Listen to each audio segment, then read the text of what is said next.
This is a new model in the Oukitel WP series, the typical toughness smartphone series, that if you call out Oukitel.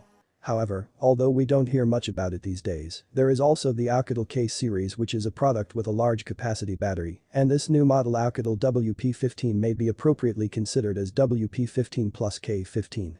In short, it's a high-performance toughness smartphone with a large capacity battery, but it also comes with a variety of other little tricks. The WP15 not only supports 5G, but also it is an updated and powerful tough phone with a mid-range performance MediaTek Dimensity 700 CPU, large RAM and storage. I think it will run most games well. It also has a large 6.81-inch display with FHD plus higher resolution. The camera is also a quad camera including 16 MP on the inside and 48 MP on the outside, so we can expect good image quality, at least numerically. This product is equipped with a laser rangefinder, which was also used in the Doogee S97 Pro that I introduced the other day and can also be used as an endoscope, which is different from the endoscope used in medical equipment. The endoscope module is not included in the package. While the 15.6 Ah battery is the unique selling point of the WP15, the rest of the specification is not actually that bad.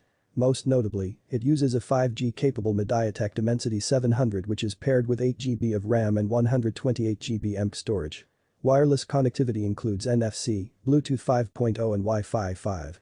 Note that the phone is charged using a 9V2A, 18W, power supply unit with OTG capabilities, which means that you can use it to power other devices as well.